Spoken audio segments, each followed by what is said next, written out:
Hey yo, what's up sa inyo mga kapenyo? Good morning. Meron na naman tayo napakainit na balita ngayong araw, no? Kilalang rapper at may jowa na singer nahuli o natimbog dito sa bypass operation ng mga PNP sa May Cavite. At nakakaawa nga rito mga kapenyo dahil sinasabi nga ng rapper mahina na nga raw kasi ang kanyang income dito sa music, kaya naisipan niyang pumasok dito. Pero ang problema mga kapenyo, hindi naman niya alam na illegal daw etong ginagawang bishing, no, ng mga kasama niya. Bali 19 silang nahuli dito mga kapenyo, na nag-iisa nga siyang rapper no na kasali rito. Dito sa news nga ng 24 oras, sinasabi nga nila na yung kasintahan daw nito ay vlogger, pero lumabas naman sa mga article sa Google, sinasabi nga singer etong babae na kasintahan nga ng rapper. Sino kaya etong rapper na to? Syempre mahirap natin pangalanan kung sino nga ito, pero syempre iisa na rin yan sa mundo ng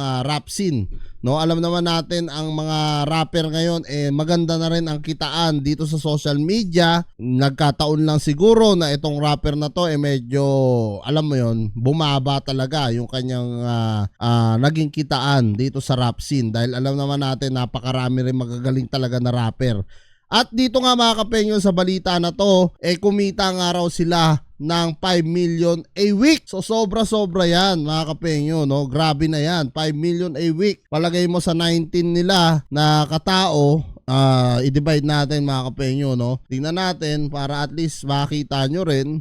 Kung 5 million kada linggo, tapos 19 sila, no, nakasangkot, kumikita lang naman sila ng 263,000. No, palagay mo na lang 150,000 per person sa kanila, malinis, no, para lang makapang-scam ng credit card. No, yun yung napakahirap dito. Isipin nyo, i-hack nila yung credit card, bali i-email ka nila, at ayun nga, pagka nakuha nila yung impormasyon mo, dadalihin nila yung credit card.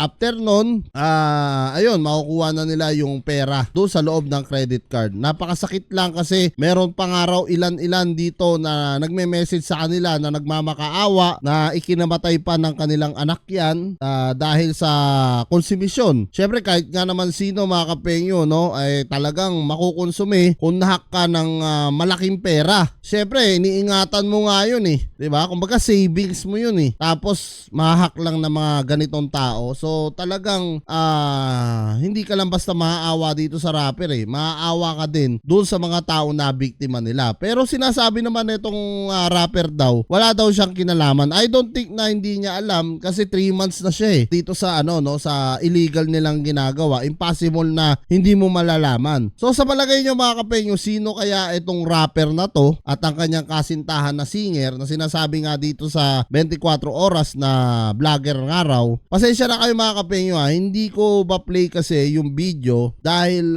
hindi tinatanggap ni YouTube, no? Pero pwedeng natin iparinig sa inyo ng clip video, or much better kung gusto nyo panoorin yung full video, puntahan nyo na lang sa 24 oras. Panoorin natin ng konti lang. Akala raw ng rapper, legal ang papasukin niyang trabaho. Parang gusto na rin nila umalis, kaso nasagawa natin yung operation. Hindi na siya. Ayun, so parang sinasabi dito ni ma'am, no, na talagang gusto na nga raw umalis ng rapper, pero naisagawa na raw yung bypass. Ganyan naman talaga mga kapenyo hanggat hindi nauhuli, hindi titigil. No? Ayan, ganun lang yan Pag nahuli, doon na titigil yan. Siyempre, doon na nila marirealize na mali yung ginagawa nila. Alam nyo, sa totoo lang mga kapenyo, gaya nga na napag-usapan natin nung, ito lang, kahapon lang, dito kay Kong TV.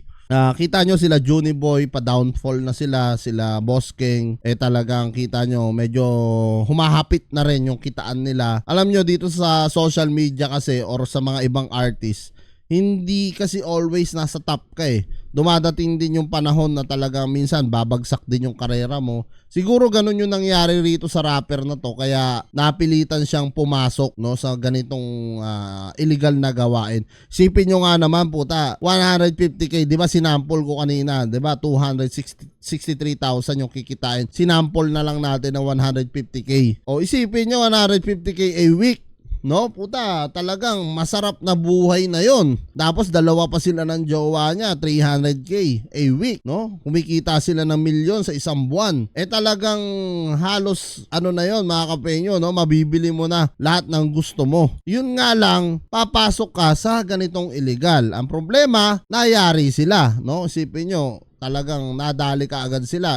Alam naman natin na ang NBI or ang PNP laging gumagawa ng ano yan, ng aksyon yan. Basta makatiktik yan, dadalihin talaga kayo niyan. So sa palagay nyo mga kapenyo, sino kaya sa tingin nyo ang sikat na rapper na tinutukoy nga dito sa news ngayon at yung singer na kanyang kasintahan? Yan din yung naglalaro sa isipan ko kung sino nga ba itong rapper na to. So ayan mga kapenyo, kung may gusto pa kayong mga ipa-reaction video, i-comment nyo lang down below yan at lahat-lahat po yan babasahin ko. Maraming salamat mga kapenyo at kita-kita na tayo sa susunod kong reaction videos.